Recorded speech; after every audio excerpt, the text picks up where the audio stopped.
आजकल की हमारी बहन बेटियां नाच नाच कर मोबाइलों पर रील बना रही हैं। क्यों? फॉलोवर्स बढ़ाएंगे। आप नचनिया हो, कोई नाचने वाली हो?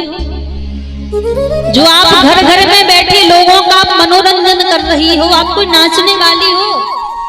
पहले के समय में जब कहीं पर किसी का शादी विवाह होता था तब कोई नाचने के लिए आता था, वो भी बेटियां नहीं आती थी। आजकल तो बेटियों को निकाल दिया, बेटियां भी नहीं आती थी। कोई पुरुष ही साड़ी पहन के लहंगा पहनकर नाचा करता था, वो भी पैसे देकर। आपने इतनी सस्ती अपनी इज्जत को समझ लिया कि फ्री में ही आप घर बैठे बैठे लोगों का मनोरंजन कर रही हो। अपनी शक्ति को पहचानो। आप कोई नाचने वाली नहीं हो, आप कोई मुजरा करने वाली नहीं हो। आपका उस भूमि में जन्म हुआ है जिस भारत की भूमि में महारानी लक्ष्मीबाई का जन्म हुआ था, जिस भारत की भूमि में रानी अवंतिका बाई का जन्म हुआ था, जिस भारत की भूमि में मीरा जैसे भक्तों ने जन्म लिया था।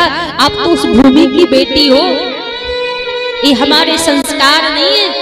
फटे चिते वस्त्र पहनकर डोल रही है, नाच नाच कर रील बना रही है। एक पिता कपड़े फट जाते हैं पिता की मेहनत करते करते कि मेरी बेटी बढ़िया वस्त्र पहने, फटे कपड़े ना पहने मेरी बेटी। एक पिता अपने लिए खुद के कपड़े फट जाते हैं कि मेरी बेटी बढ़िया वस्त्र पहने, और वो बेटियां अपने कपड़ों को फटा देती हैं रील बनाने के लिए, कुछ फॉलोवर्स बढ़ाने के लिए। आपके संस्कार नहीं है, हमारे संस्कार नहीं है। ये सब कौन बच्चों को सिखाएगा? कोई दूसरा नहीं आएगा। सही गलत का ज्ञान देने वाला कोई दूसरा नहीं आएगा। ये ज्ञान हमें देना पड़ेगा, हमें समझाना पड़ेगा। आजकल जो देश विदेश में इतने कांड देख रहे हो, ये क्यों हो रहे हैं? क्योंकि उनके अंदर संस्कार नहीं है, उनके माता पिता ने संस्कार नहीं दिए। तो ये हमारा कर्तव्य है कि हम अपने बच्चों में संस्कार दें, अपने बच्चों को सही गलत का हम ज्ञान सिखाएं। ये हमारा कर्तव्य है, कोई दूसरा नहीं आएगा। उनको पढ़ाओ लिखाओ, ये नहीं कहते कि उनको पढ़ाओ मत, पढ़ाओ लिखाओ, उसके साथ साथ हमारी सनातन संस्कृति के बारे में भी पता। आज एक मुस्लिम व्यक्ति के बच्चे को, एक छोटे से बालक को पता होगा कि उनकी कुरान में क्या लिखा हुआ है। एक ईसाई के बच्चे को पता होगा कि उनके बोरबल में क्या लिखा हुआ है। लेकिन आज एक हिंदू के, एक सनातनी के बच्चे को पता नहीं है कि रामायण में क्या लिखा हुआ है, या भगवत गीता में क्या लिखा हुआ है, या भागवत जी में क्या लिखा हुआ है। क्यों? हमने पढ़ाया नहीं ना, कभी उनको बताया नहीं। ऊपर ऊपर कथा सुनकर आप चले जाओगे। हम कथा जो है वो आपको सुना देंगे, आप सुनकर चले जाओगे, 4 दिन बाद सब भूल जाओगे।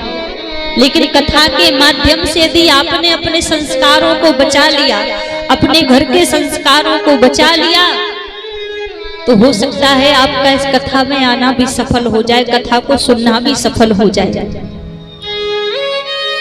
आजकल बच्चों को कहते ना, बोलो कि राधे राधे करो, जय सिया राम करो, तो उनको राधे राधे करने में शर्म आती है, जय सिया राम करने में शर्म आती है। क्यों? कहते हैं मेरा ये तो ओल्ड फैशन हो गया। ये राधे राधे करना, जय सिया राम करना, ये कोई फैशन नहीं है, ये हमारी सनातन संस्कृति है। फैशन है आपका, आप जो हाय हेलो करते डोलते हो ना, और ये फैशन है किसका? अंग्रेजों का थोपा हुआ फैशन है, जिसको हम निभाते आ रहे हैं, चलाते आ रहे हैं। हमारी संस्कृति तो है, जब किसी भी व्यक्ति से कोई व्यक्ति मिलता था तो जय श्री राम करके मिलता था, राधे राधे करके मिलता था। आजकल तो रहा ही नहीं। तो सारे संस्कार अपने बच्चों को दीजिए। कहीं ऐसा ना हो कि अंत में आप ही अपने बच्चों के शत्रु बन जाएं, कहीं अंत में आप ही अपने बच्चों के शत्रु ना बन जाएं। यदि उनको संस्कार विहीन कर दिया तो ये हर एक माता पिता का कर्तव्य है। यदि घर में संतान को जन्म दिया है तो उसको संस्कार दो। आजकल के बच्चों को बैठना उठना नहीं आता, किसी का सम्मान करना नहीं आता, किस बहन बेटी को किस दृष्टि से देखना है उनको नहीं आता।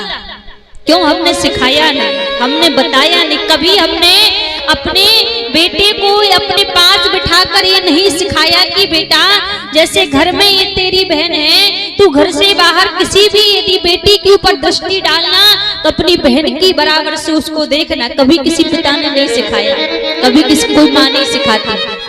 क्यों? हमें अपने से फुर्सत नहीं है।